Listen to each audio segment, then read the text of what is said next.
गुरुमुखो, झूठे सुख को सुख कहे, मानत है मन मोद। जगत चबैना काल का, कछु मुख में कछु गोद। श्री कबीर साहिब जी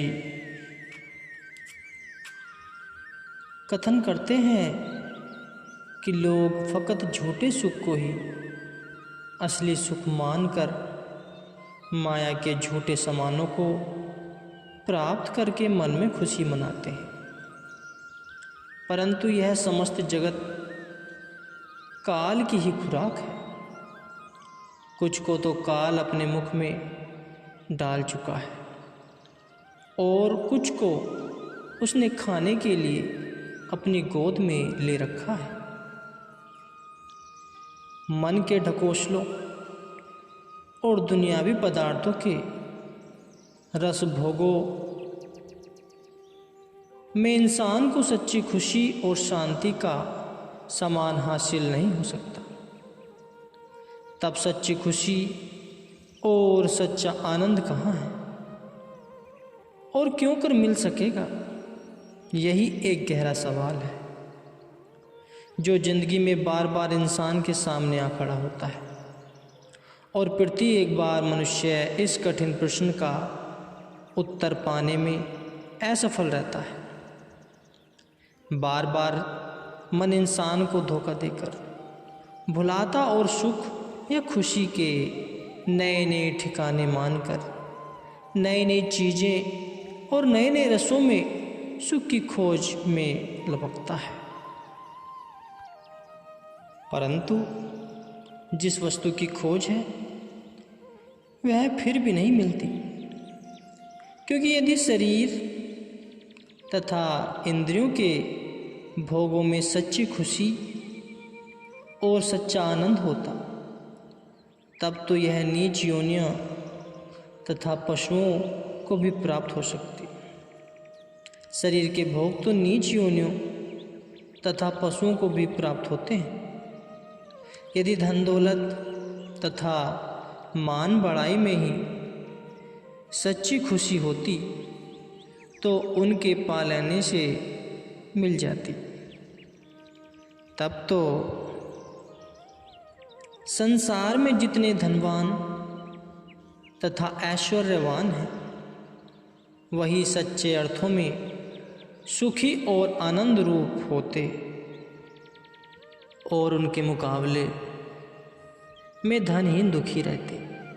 किंतु ऐसा भी नहीं है, क्योंकि अनुभव से मालूम होता है कि बड़े बड़े धनपति तो सच्चे सुख, सच्ची शांति व खुशी से वंचित रहते और उनके मुकाबले में कई निर्धन ही सच्ची खुशी के मालिक होते हैं। इससे स्पष्ट हुआ कि सच्चा सुख न तो संसार के रस भोगों में, न मायावी पदार्थों में, न ऐश्वर्य एवं बड़ाई में और न ही मन की खंडवत बातों में है, बल्कि सच्चा सुख, सच्ची खुशी, सच्ची शांति और सच्चा आनंद कहीं और ही है। संतों का कहना है कि शांति और खुशी इन समानों में कदापि नहीं और न ही इनमें खोज करने से मिल सकेगी। जीव को शांति तथा आनंद की खोज तो निसंदेह है, किंतु गलत उपाय से खोज कर रहा है। जहाँ यह ढूंढता फिरता है वहाँ यह चीज़ है ही नहीं और जहाँ पर है वह खोजता ही नहीं। फिर उसे मिले तो कैसे मिले? अपने मन के झूठे ख्यालों से तो यह चीज़ नहीं पाई जा सकती। मन के बहकावे में आकर खुशी की तलाश में मायावी पदार्थों और इंद्रियों के रसों के पीछे दौड़ता फिरता है, मगर खुशी इनमें तो है ही नहीं, कहाँ से मिले? संतों के वचन अनुसार सच्ची खुशी और सच्चा आनंद तो धुर की चीज़ें हैं। इन चीज़ों का ठिकाना धुर देश में है। वह धुर देश या धुरधाम अपने अंदर में है। वहाँ खुशी का खजाना भरा है। जब तक सुरती धुर से जाकर न मिले, सच्ची खुशी, आनंद और शांति किस प्रकार प्राप्त होगी। जिसने अपनी सुरती को धुर से मिला दिया, उसने यह खजाना पा लिया। कुदरती तौर पर खुशी और आनंद का यह खजाना इंसान के लिए बनाया गया है और इसलिए उसके अंदर रखा गया है ताकि यह बाहर न तलाश करे।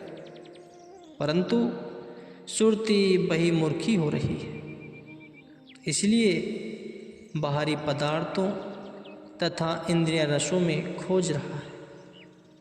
बाहरी संसार में सुरती भटक गई है और भटककर अपने असली ठिकाना या धुरधाम से बिछड़ी हुई है।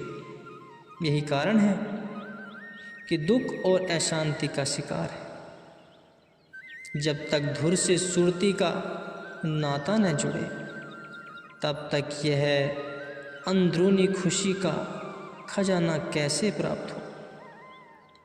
गुरुमुखो, पहले कहा जा चुका है कि कुदरती तौर पर सच्ची खुशी और सच्चे आनंद को प्राप्त करना मनुष्य का अधिकार है। कुदरती तौर पर धुर से जीव का संबंध और नाता है। मायावी पदार्थों तथा इंद्रियों के विषय रसों के साथ जीव का नाता होना गैर कुदरती है। यदि इन रसों और पदार्थों के साथ ही कुदरती नाता होता तो इन्हें पाकर खुशी और आनंद क्यों न मिल जाते, परंतु नहीं। अपना अनुभव बतलाता है कि मनुष्य माया के सब प्रकार के पदार्थों, सामानों और रसों को पाकर भी सच्ची खुशी से वंचित है।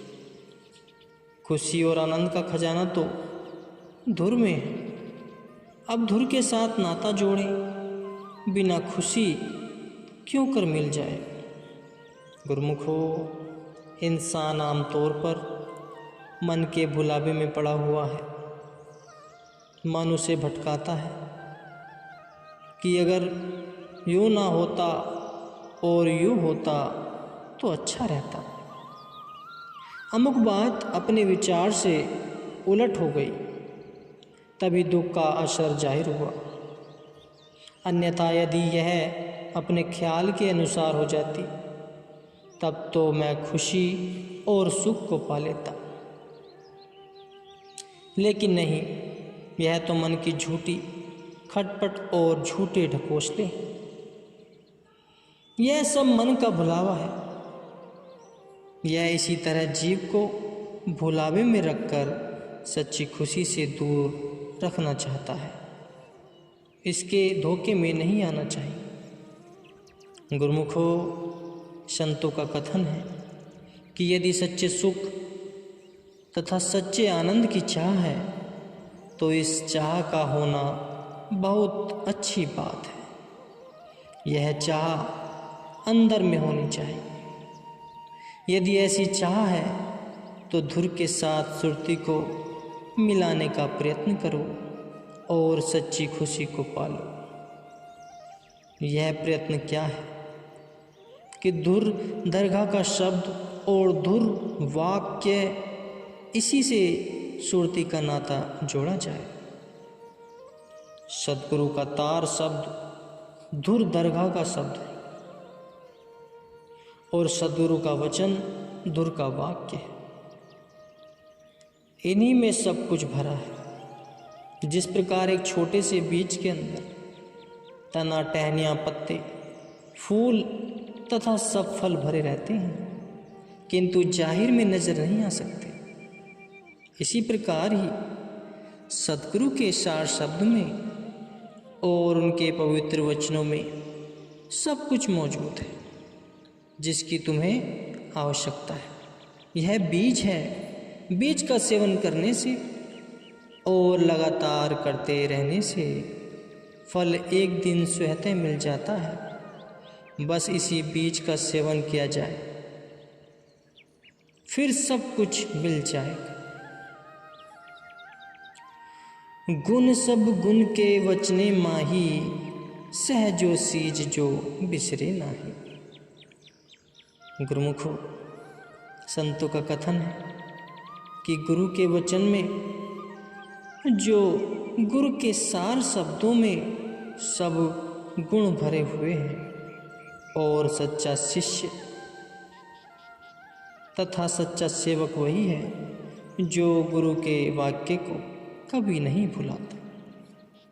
इसी वचन और सार शब्द से ही अमली कमाई करनी है।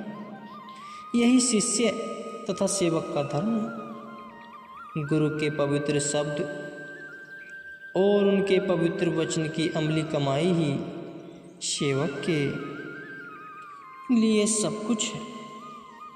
अमली कमाई के बिना सच्ची खुशी और सच्चा आनंद नहीं मिल सकता।